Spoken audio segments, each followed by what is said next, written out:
mic. KTSU2 The Voice. This is TSU Today, and we are back with a special interview as we promised.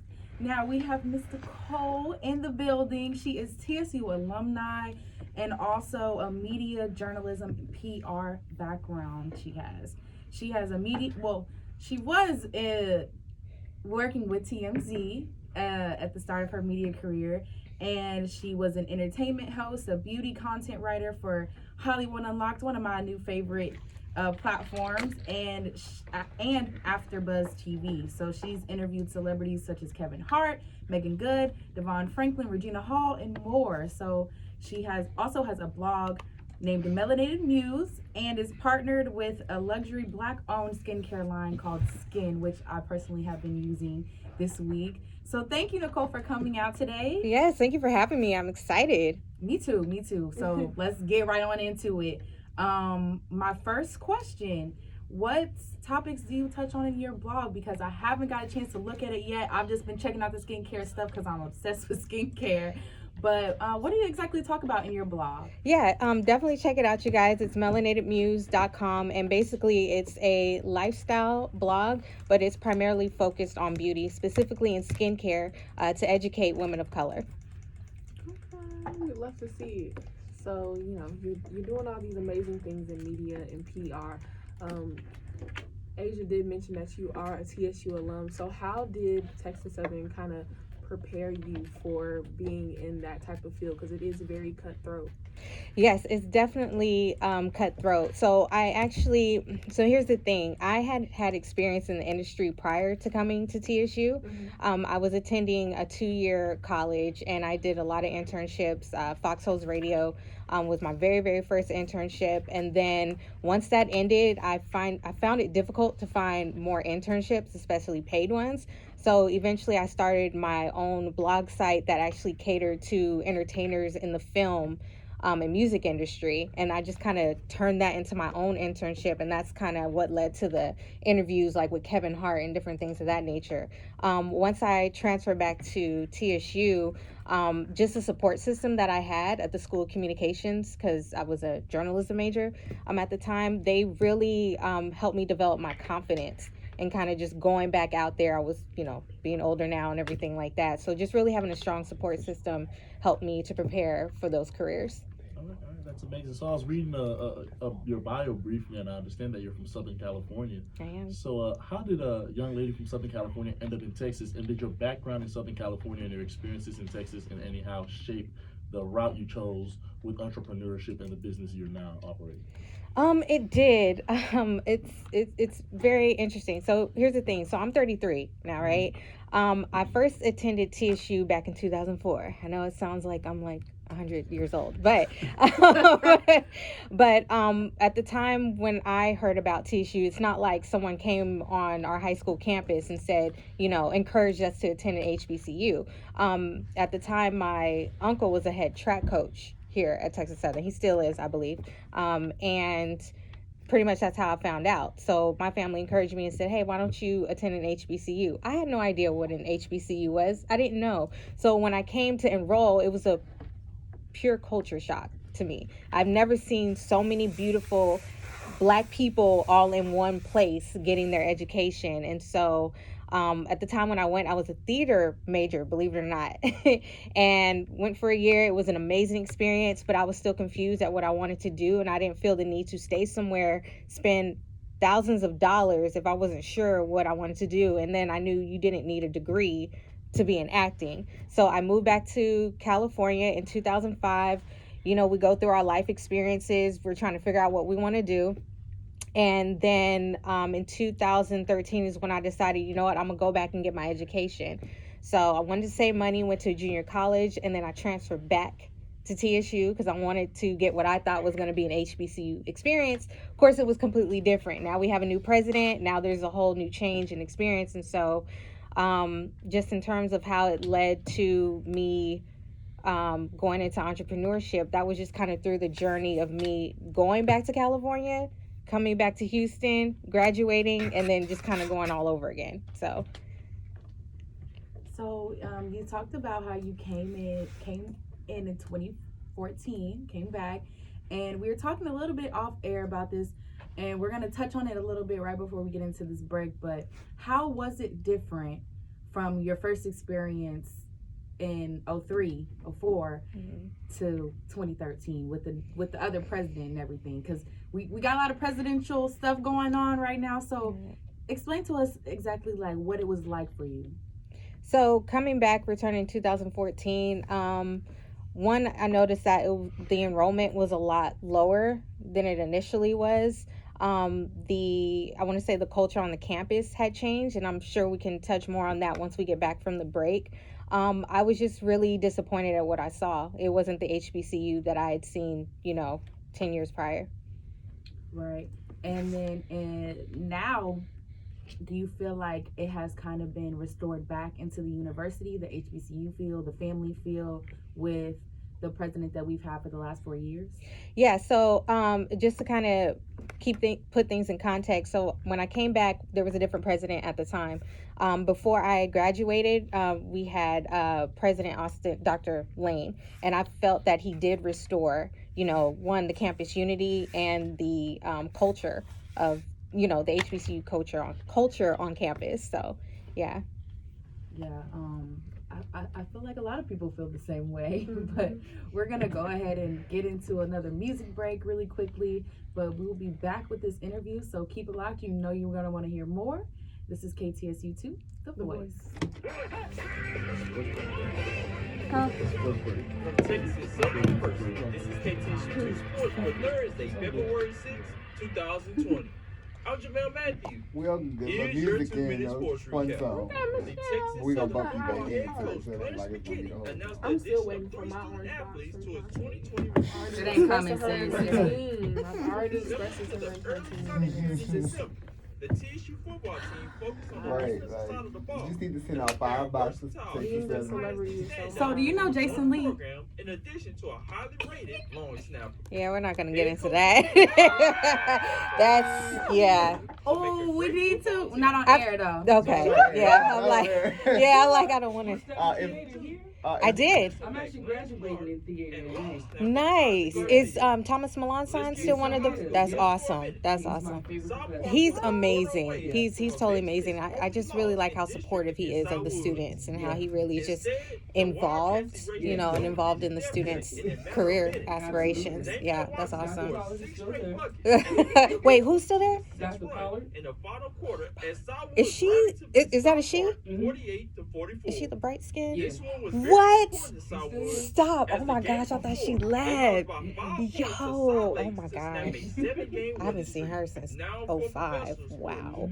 Just last Sunday, I was so excited that Brother Lyric got fired. Look. Y'all don't understand. Well, see, well, he had, remember he had resigned, right? He got fired. They It told was- him you to resign and say Yeah. your name or get fired. Yeah, it was just, unfortunately, it was just, in my opinion, just tasteless how he announced his resignation.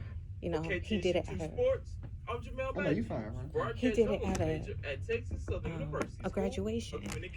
He announced it. Yeah. Did you guys see this movie? Did you see this movie? You have to go and see The it. Harley Quinn one? No, this is on the soundtrack of Queen and Slim. That movie is amazing. No, don't go off for what people. You have to see it for yourself. Okay, I'm watching it this weekend. You have Right. to. Right. I'm really disappointed in myself because I went to go see it at a really, really late show over the winter break. I went at like 11 o'clock and I fell You asleep. fell asleep? I don't know how I do you that fell all the asleep time. during I go that late. Girl. Late shows to be back there like. I'm like, I got to the part when they shot the cop and everything, and and then I woke up at the end. So Okay, well then, and you will. Oh, so you know how it ended? Don't. Yeah. I You missed still wanna everything. see. Yeah, you still have to see everything in between. We're back. We're coming back in. You ready?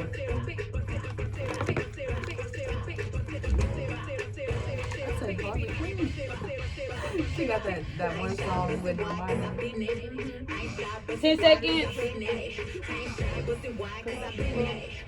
5, 3, hot mic. Okay, TSU2, The Voice. We're back with an amazing interview with Miss Nicole Hutchins. So why don't we just jump straight back into it? The name I've been looking at this entire time is Melanated Muse. And it's quite a name. It's a powerful name, honestly. So I want to know, what was the inspiration behind this name? Why Melanated Muse? Right. So, melanated is inspired by the word melanin. And I wanted to make sure that the title really gave off the fact that I am catering to that audience, which is for particularly women, but men can get tips too as well. It's not just for women. And the muse is sort of representing like just kind of being that go-to person. Like, I'm the muse of melanated, information. Were you ever, I guess, skeptical or more or less afraid that you would lose possible audience by going to such a name, or like possibly having your audience think that you're catering to a specific crowd? No, not at all, because particularly in the beauty industry, women of color are not represented properly. Also, women of color, we make up the majority of the dollars in the beauty industry. Just last year alone, I believe, or to date, Black women made up $465 million in skincare purchases alone. That's just skincare. And so we're projected to make up, I'd say, about $1.7 trillion by next year in purchasing power. So I knew that I wasn't going to be afraid to, I don't feel like I'm eliminating anybody. I just feel like that I'm, adding to a group that's considered, underrepresented and the underdog. That's absolutely amazing. So now, looking at your bio, we know you're a very diverse woman. You've worked in a lot of different fields. You've worked for a lot of different groups. How did you make the decision? Because, stability is something a lot of people treasure. How did you ever make the decision or understand when it's time to say move on from something like TMZ or move on to the next business venture without fearing that I have something good here, may I possibly be ruining that by moving on? That is a great question, and thank you so much for answering that question. So I feel like with my experience, and I tell young people this all the time, the older you get, you'll start to see where your priority shifts. And so when it came to my experience at TMZ, I knew once I went in, it was just going to be an experience for me. I wanted to get in the door, network, get my contacts, learn what I could learn, leave on a good note, and move on to the next thing. I knew I didn't want to be in production forever. I knew I wanted to do more hands-on things, like be on the field and talk to people and interview them. And so that was one of the reasons why I had moved on from TMZ, because a lot of people are like, but it's TMZ. And I'm like, you guys, once those, and I was telling my friends and family this back at home, once those cameras go off, it's just another office. Like, I promise you, it's just another office. Don't get me wrong, TMZ was a great experience. I'm not downing TMZ at all. I just knew what I needed to do and to move on. And so that's kind of how I transitioned from TMZ to Hollywood Unlocked, and then from Hollywood Unlocked to some other opportunities. I'm really glad that he asked that question too, because I feel like a lot of students can take away from that, what you just said, like knowing that a good thing doesn't last forever, like get your experience, get that networking, and move forward. Right. And understand your worth too. Know your worth. Like, once you've built up a rapport and experience with people, you need to go somewhere where you are going to be valued. Right. So my question is, for students who want to know about the PR and marketing side of things, how did you build your brand to where it is now? Like, what are some steps that you took to build your brand and market and PR, all those type of things? Right. So thanks for asking that question, because I'm still considered in the early phases with my brand and other business ventures that I'm in. But in terms of me getting into the PR field, that kind of just fell in my lap. I needed an opportunity that was going to pay me way more. Let's just keep it all the way real. I was living in California, supporting myself. So I needed a certain salary to help support myself. And I just happened to land an opportunity at a PR firm, a crisis PR firm. It happened to be the number one PR firm in the state. And so when I got that, I was just like, okay, you know what? Maybe this is not like exactly what I want to do, but I can learn so much from the PR side, because I have worked with publicists before. Now let me kind of step into that world and learn from that. And so while I was there, I was handling like all the news reports, Submitting all the news reports on the clients that we represented at the firm. I can't really give away names just because I gotta respect them, you know what I mean? But we've represented some very high profile celebrities, and so getting that experience was just amazing. You know what I mean? And working close with the CEO of the firm, well-respected guy. It was Citric and Company, Michael Citric, amazing, legendary guy. And I got to shout out Holly Baird, who was a great publicist there as well. She mentored me throughout the entire time. And so I took that, how to market and how to PR, and applied that knowledge to, my brand now. Okay, so TSU, we have a lot of amazing people in the School of Communications, pursuing careers in media, PR, and things of that nature, journalism.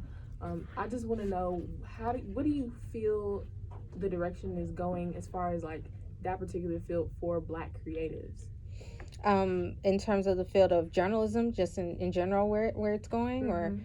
I think that we are headed in a good direction just because of technology. Mm-hmm. So one thing I've learned is that you don't have to rely on someone to give you an opportunity. You have to make your own opportunities. And I think that's what gave me my confidence. Once I finally got that, instead of begging someone for a job or begging someone to give me an opportunity or to promote, I'm just like, you know what, let me start my own thing.